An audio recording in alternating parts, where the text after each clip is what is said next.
آپ یہ سوالات میرے سے کرو نا، ادھر سے کیوں کرتے ہیں؟ میں آپ کو تھوڑا بولوں.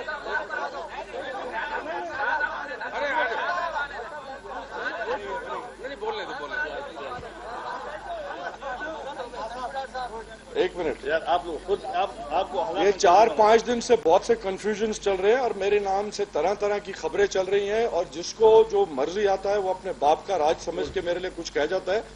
اب میں آپ لوگوں کو سب کو اوپن یہ فورم دے رہا ہوں، جتنا مرضی آپ کی صحافت کے لحاظ سے سوال میرے سے کرنا چاہیں، اور میں لا الہ الا اللہ سے سب سچ بولوں گا. بولیں.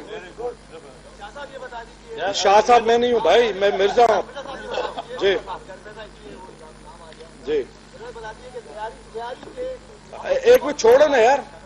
شاہ جی ہاں جی. کراچی میں سکون ہو گیا ہے جس پہ شکر ادا کیا لوگوں نے، لیکن اب بھی لیاری کے اندر امن کمیٹی کے حوالے سے اور کچی رابطہ کمیٹی کا ابھی بھی جھگڑا چل رہا ہے. آج صفدر ڈاکٹر صفدرجی نے باقاعدہ الزام لگایا ہے ڈاکٹر ظفار مرزا پہ کہ وہ پشپنائی ابھی بھی کر رہے ہیں امن کمیٹی والوں کی. امن آج لیاری میں اب تک امن بحال کیوں نہیں ہو سکا؟ اب تو میں منسٹر نہیں ہوں، اب ڈاکٹر ذوالفقار مرزا ہوں. میں ہر کیپیسٹی میں جب تک میں زندہ ہوں بدماشوں، کرمنلز، مرڈررز، بھتہ خوروں کے خلاف میں کام کرتا رہوں گا. صفدر سرکی کو تکلیف اس لیے ہے کہ فلڈ کے ٹائم میں آپ کو یاد ہوگا ایک بلڈر کے گھروں پہ قبضے ہوئے تھے، جو ہم نے ان کے لڑکوں کو زبردستی نکالا وہاں سے. انہوں نے فائرنگ کی، 2 لڑکے ان کے مارے گئے. یہ صفدر سرکی کی لیڈرشپ ہے، یہ اس کے ایمز ہیں. اور ابھی صفدر سرکی کو اس لیے تکلیف ہوئی ہے کہ اس کا رائٹ ہینڈ مین جو اس کے طرف سے قبضوں پہ بیٹھتا تھا، سہیل ابڑو، وہ پکڑا گیا ہے وتھ ویپنز. بینک ڈکیتی کرنے والا تھا، اس کی پوائنٹیشن پہ بہت سا اسلحہ نکلا ہے. یہ تکلیف ہے. یہ اگر تکلیف صفدر سرکی کو، صفدر سرکی کے حواریوں کو اگر ہوگی تو میں یہ تکلیف روز دیتا رہوں گا. مرزا صاحب آپ نے کہا کہ میں سچ بتاؤں گا، مگر آپ کے متعلق کچھ باتیں سامنے آ رہی ہیں کہ آپ نے آفاق احمد سے ملاقات کی ہے اور ایم حقیقی کو آپ شہر میں دوبارہ منظم کر کے لا رہے ہیں. میں نے 1 دفعہ نہیں، میں نے خدا کی قسم 2 دفعہ کی ہے ملاقات. پہلی دفعہ میں نے ملاقات کی جب گورنر صاحب یہاں تھے اور میں چھٹی پہ نہیں گیا تھا، میں منسٹر تھا. ملاقات کر کے میں گورنر ہاؤس گیا. نیکسٹ ڈے میٹنگ تھی کور کمیٹی، جو بورڈ کمیٹی ہو گئی تھی بعد میں اس کی، وہاں پہ.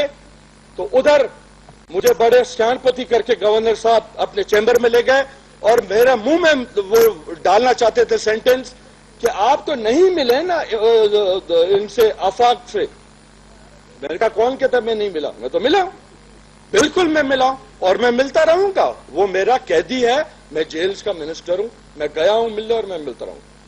میں ابھی بھی چند دن پہلے بھی میں ملا ہوں. میری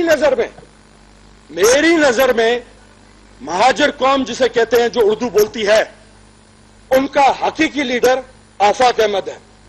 اس لیے آفاق احمد ہے کہ اس پہ ایک کیس بھی ثابت نہیں ہو سکا ابھی تک. 8 سال سے اس نے جیل کاٹا ہے. آصف علی زرداری صاحب کے بعد سب سے بڑا اگر اسیر ہے تو آفاق احمد ہے. اگر آفاق احمد کرمنل ہے، خراب ہے، بدماش ہے، بھتہ خور ہے، اگر اس نے ماؤں کی گودیں اجاڑی ہیں تو اس سے 100 دفعہ زیادہ الطاف حسین بدماش ہے، کرمنل ہے، اس سے زیادہ جو ہے ماؤں کی گودیں اجاڑی ہیں. جب گورنر کو گورنر بنایا گیا تھا اس وقت بھی وہ بھگوڑا تھا، وانٹڈ تھا، اس کو ادھر گورنر بنایا گیا. ابھی بھی جتنے بھی ان کے منسٹران ہیں جو آج بڑی بڑی باتیں کہ ورلڈ چاکنگ پڑھو اور یہ ہم الگ صوبہ بنائیں گے، کسی کے باپ پہ ہمت نہیں. یہ صوبہ اس وقت تھا جب تم لوگ بھوکے ننگے آئے تھے اور اس صوبے والوں نے تم کو پناہ دی تھی. ہم سب کی لاشوں پہ گزر کے آپ صوبے کی بات کرو گے. اب فرسٹریشن یہ ہے کہ غلط کارڈ کھیل گئے چند اپنے لوگوں کی وجہ سے. اب مار بھی پڑ رہی ہے. تکلیف یہ ہے اب پروٹیسٹ کرائے جا رہے ہیں. کس کے لیے؟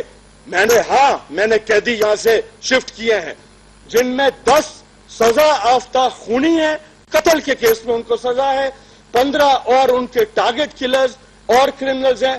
اور سہولت مرزا کو کون کراچی کا باشندہ ہے جو نہیں جانتا ہے، جس کو سپریم کورٹ تک نے بھی پھانسی کی سزا مینٹین کی ہے، اس کے کمرے سے کیا نہیں نکلا ہے یہ میں قوم کے سامنے یہ میں بعد میں لاؤں گا. ابھی میں ان کی ایگزامینیشن کروا رہا ہوں سب کاغذات کی. تو اب میں کراچی والوں کو اسپیشلی اور حیدرآباد والوں کو اپیل کرتا ہوں، آپ اپنی خاطر، پاکستان کی خاطر، کراچی کی خاطر، اپنے معصوم بچوں کی خاطر اٹھ کھڑے ہو اور ان کم بختوں سے اپنی جان چھڑائیں. منور خوش